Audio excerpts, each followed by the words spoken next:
Week 44, day 3. Here we're sticking to the Synoptic Gospels today as we see further incidents of Jesus being in open conflict with the religious leaders. So we read Matthew chapter 22, verse 15 through chapter 23, verse 39. Mark chapter 12, verses 13 and 14, just two little verses in there.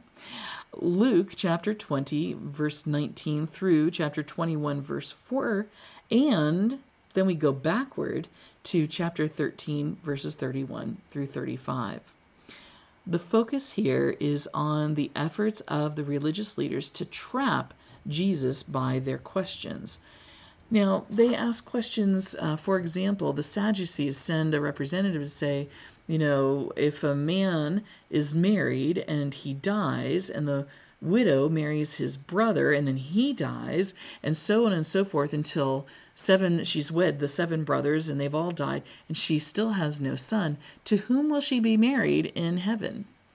Now, this may seem like a rather ethereal, like, why does that even matter in all of this? Or it may be of concern for those of you who have, in fact, been married more than once for whatever reason.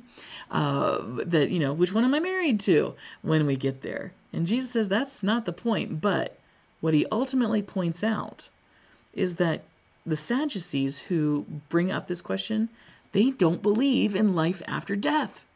They don't believe in it, but they're using it as an excuse to try to trap Jesus in something that will turn the people against him. They have ulterior motives. Jesus recognizes them every time, and every time manages to thwart their efforts. Think about, should we pay taxes to Rome?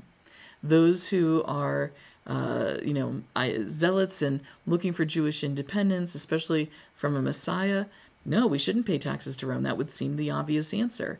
And for those who were willing to comply and work with the Romans in order to stay in power, then, they could say, well, yes, you should pay taxes. It seems like a lose-lose proposition. Instead, Jesus turns it back on them. Whose image is on the coin? Render to Caesar what is Caesar's. The fact of the matter is, no matter how smart we may think we are, there is never going to be a loophole that we're going to find in the Gospels, in God's call to be a holy people.